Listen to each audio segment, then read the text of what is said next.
town of Clarence on Connor Road.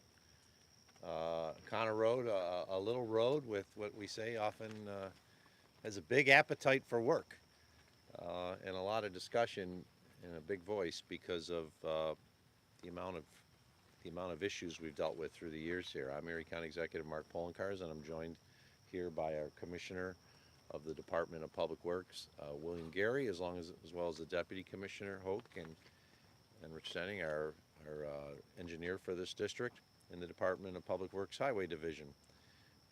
Connor Road is and was for many years a small point, and still is, 0.88 mile long road that was basically just a cut through for locals, and we never had any issues with it until a lot of the McMansions that you see that were built here actually were built on a floodplain, and they stopped the natural flow of water through the areas that you see behind or to my left here, and it pushed all the water to the road area here, and it caused severe degradation of the road to the point that we've had to put mass culverts in and redo this road at a cost of approximately $500,000 for only a 0.88 mile road, which in fact only gets a few dozen cars a day.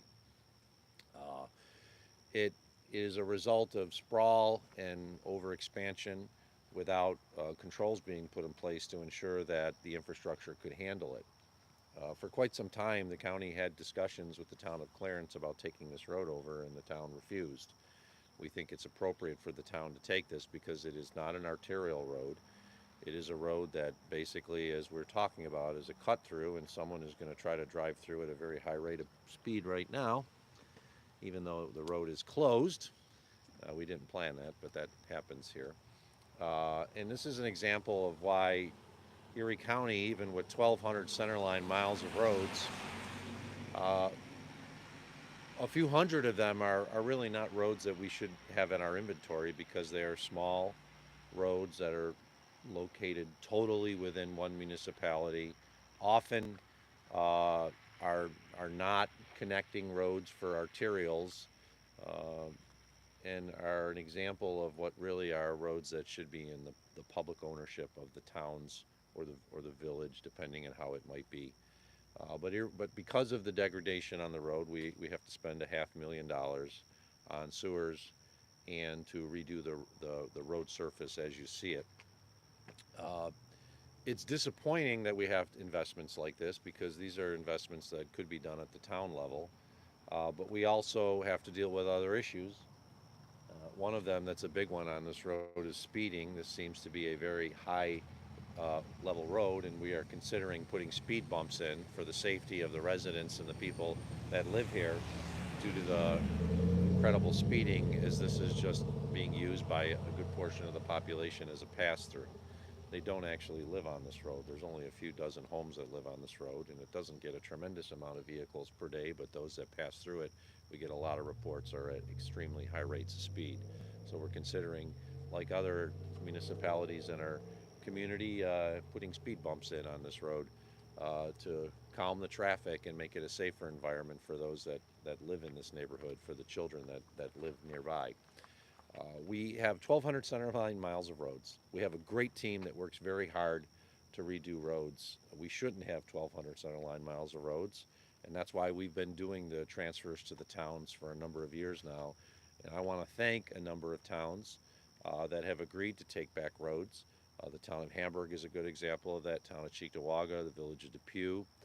The town of Holland right now is taking back Vermont Street. And while we put this investment here by Erie County, we believe this road would be better suited in the future to be owned by the town of Clarence, as it's wholly within the town of Clarence. And it is an example of a road that you would normally see owned by a municipality and not a large county. Erie County's total road inventory is more than 3 states. We actually own more roads in the states of Delaware, Rhode Island, and Hawaii each have in total. And it's just an example of how we need to reduce this inventory. We also need to control sprawl so that we don't have a situation where a road, which was fine for decades, starts to degrade very quickly because of overgrowth in a community and not allowing water, which naturally would have passed through the homes that you see back there, now be forced so that we have to put these giant culverts and ditches in front of these people's homes that did not need to be there for hundreds of years, or at least 100 years. I can't talk about hundreds. We don't know what it was like here in 1700, but I don't think there was a road here. But because of the unfortunate sprawl and the breakdown of what was a natural floodplain, we now have to build these massive ditches along the side of the road to ensure that we don't have the problems that we've seen in the past. I'll turn it over, Commissioner, to talk a little bit more. Uh, uh, Road projects are expensive. This was an expensive one for a little road, but it's an example of what we need to do to ensure the safety of the people who drive on the road and those that live here as well. Right, Commissioner? Yeah, thanks, County Executive. As the County Executive said, pedestrian safety countermeasures are always a priority.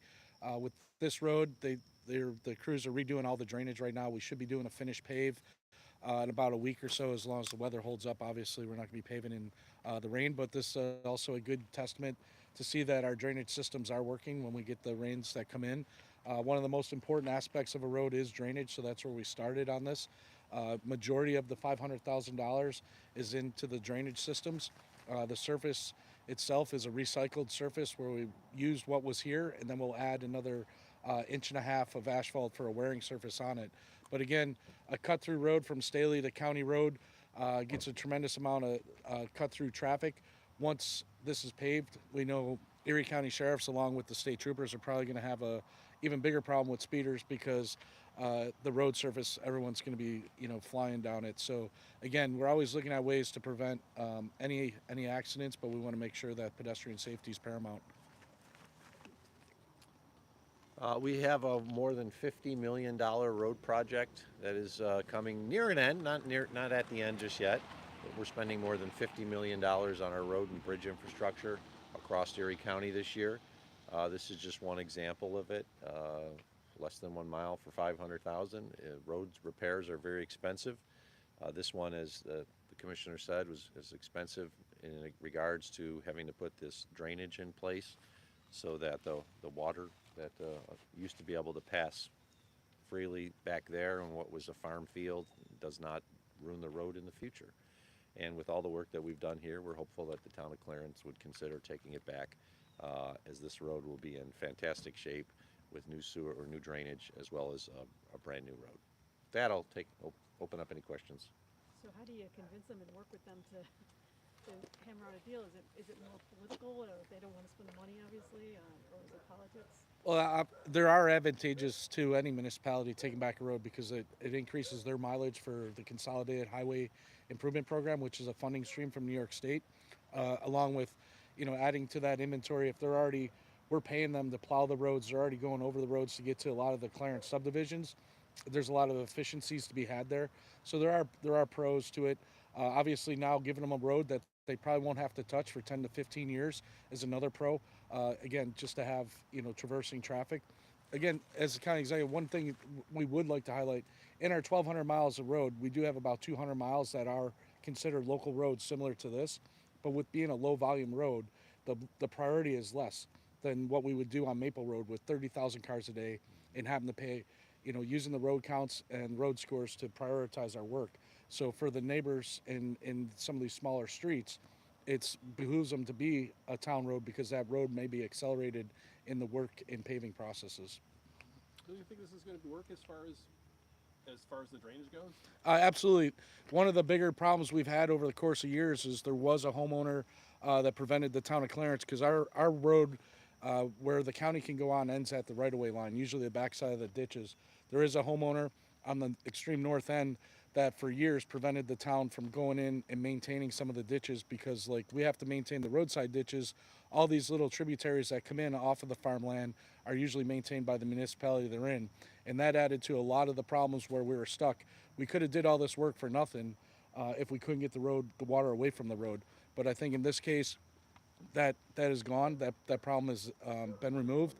The town of Clarence, Jamie Dussey and the highway department in the town of Clarence has done a great job. So once the water gets from the right of way, it can get off the road and get to the little streams and tributaries. Yeah, How long is the project going to take? We should be complete in about another 2.5 weeks, I think, 4 weeks. Just depending on weather right now at the tail end of paving. Obviously, we get in a great spell that we just had with the last 10 days. It'd probably be a little bit faster, but we're about, I think, 4 weeks from total completion. I think we have a good relationship with the town highway department. This isn't necessarily a critique saying that they're doing a bad job. I just think that this is another example of a road that just should not be in our county's inventory. As the commissioner noted, when it's transferred to the town, they actually get the opportunity to receive additional reimbursement in the New York State funding source, the CHIPS dollars, because they got additional mileage that they put on their road. And then there are some roads that towns just feel like because of the importance of that road or what it means to that community, they want to have control of it. Uh, the roads were transferred to the county decades and decades ago, basically looking at the age of everyone before most of us were alive. And that was done just to get them off of the backs of the towns at a time when most of this area that you see here and so forth, it was farmland. There was nothing out here. And the towns thought this is a great idea. We're going to get rid of these roads where there's nothing out here anyway, and it's not going to have any cost long term. Well, it does have a cost long term. And then when you also have infrastructure that's built up around it without the county really saying, hey, this is going to have a negative impact on the road that we have, it has an impact. That's why we have the One Region Forward plan now to reduce sprawl so that a town or a village just can't continue to expand and expand and expand and think that the county is going to provide additional road investment or what often happens, sewer and storm sewers and sanitary sewers to areas that don't have them currently. So this is a perfect example of we can do things to create a better community. We had to do this project. The road had degraded to a point. If we hadn't done the work associated with the drainage, it would have been a risk. So we did the work, and I think now is just a good time for the town to take it over because there's going to be no work that's going to be needed to be done on this road for many, many years. And as I said, it's a perfect example of a road that should not be in the county's inventory based on its length and what it serves, which is just it's passed through in a town rather than an arterial going through a town to another town. And Bill's a good example of that. We get a lot of requests to do major roads like Maple that are owned by the county. Well, when we have to spend $500,000 on a small little road like this, it reduces the amount of time, amount of money that we can put forth to bigger projects that can cost $10 to $15 million just because we had to do $500,000 here. And we have a lot of roads like that across the county where we have to spend $500,000, $750,000. And that takes us away from doing these bigger projects that really impact more people because there's tens of thousands of cars that drive on that road a day. Any other questions? I'm glad it stopped raining. Off topic real quick? About the Bills bond? Sure.